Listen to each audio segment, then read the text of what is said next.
This morning, a series of documents landed on my desk that clarify exactly how the North American mineral landscape has fundamentally shifted. Within a single tight window, Canada formalized 3 critical mineral cooperation agreements, one with Germany, one with Australia, and one with the Kingdom of Saudi Arabia.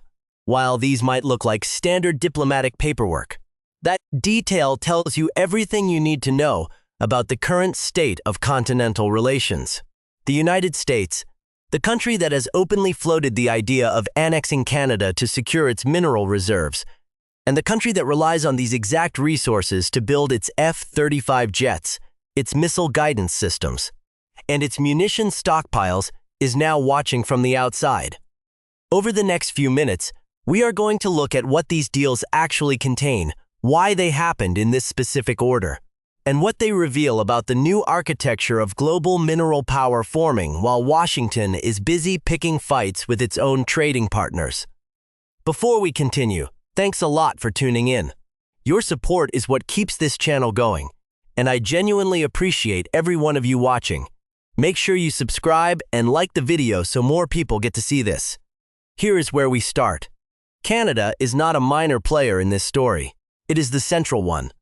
Natural Resources Canada identifies at least 18 to 20 of the 24 minerals on the 2026 Critical Minerals Initiative watch list as materials Canada either produces or has documented geological reserves of.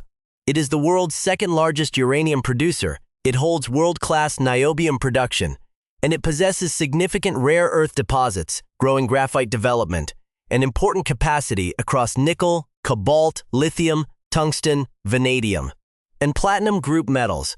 A February 2025 report from the Center for Strategic and International Studies identified 5 minerals Canada holds that are critical specifically to U.S. defense production: gallium, niobium, rare earth elements, cobalt, and tungsten.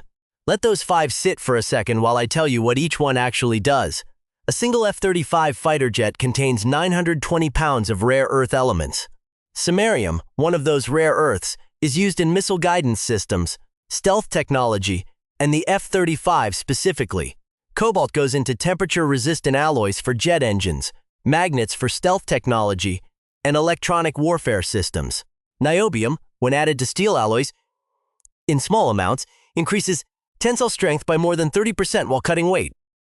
It is essential for jet engines, rocket engines, and hypersonic weapons that travel at Mach 5 or faster. Tungsten, combined with carbon, becomes harder than steel and goes into armor-piercing projectiles, rocket nozzles, and turbine blades. Finally, gallium. Until Canada's Neo Performance Materials facility in Peterborough, Ontario became the only gallium producer in North America, came almost exclusively from China. That last point is the thread that ties the entire story together. If Part 1 established the stakes, Part 2 reveals the leverage. The tension is clear.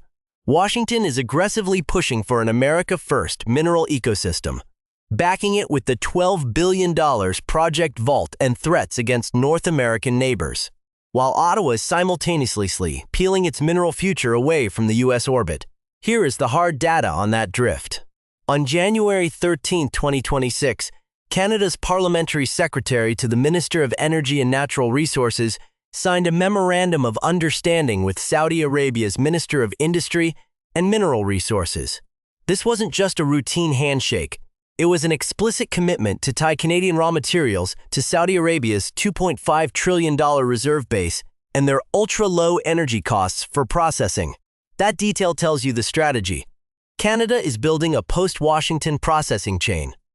By utilizing Saudi energy to refine Canadian ore, they are bypassing the high-cost, high-regulation environment of the United States.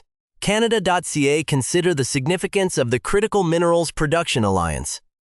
Launched under Canada's 2025 G7 presidency, it's not just a talking shop. It has already catalyzed over $18.5 billion in project commitments. When Prime Minister Mark Carney welcomed Australia into this alliance in early 2026, he signaled that Ottawa is creating a private, like-minded club that deliberately excludes American control mechanisms. Canadian Centre for Policy Alternatives. Yesho 1, the rhetoric from Ottawa has shifted from continental integration to resource sovereignty. Canadian Natural Resources Minister Tim Hodgson didn't mince words when he stated, "Our critical minerals are cards in our hands." That is the pivotal shift. Historically, Canadian and American policy officials operated under the assumption of a unified North American market. Now, the Canadian government is openly treating the U.S. border as a point of friction, not a gateway. The economic reality behind this is stark. In 2025, bilateral trade between Canada and Australia reached $7.8 billion, and the two nations are now actively coordinating their strategic reserves. When you link this to the memorandum with Saudi Arabia, you see a clear intent to create a global network of trusted suppliers that can survive without American offtake agreements. The U.S. government is clearly feeling the isolation. By the time Secretary of State Marco Rubio hosted the February 2026 Critical Minerals Ministerial, the administration was essentially playing catch-up.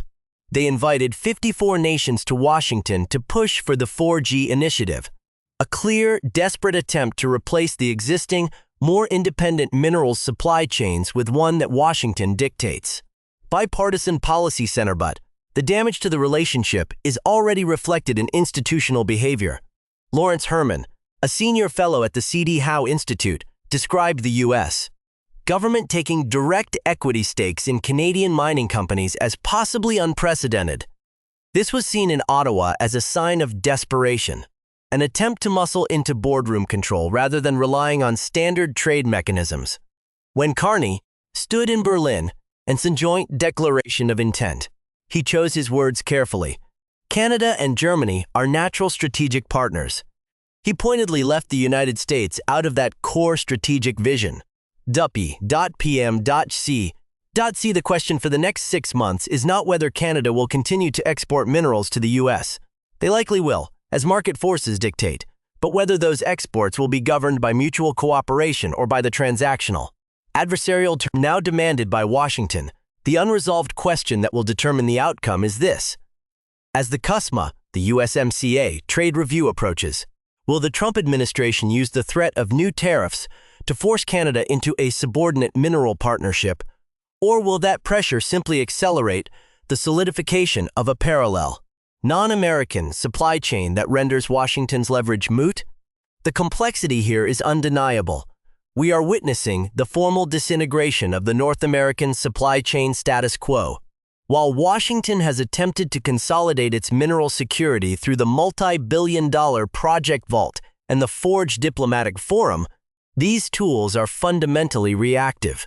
By treating its most mineral-rich neighbor as a territory to be annexed rather than a partner to be integrated, the U.S. has triggered a classic strategic backlash. Canada is not merely diversifying. It is creating a parallel architecture of power that relies on European industrial demand, Saudi processing capacity, and Australian coordination to bypass American coercion.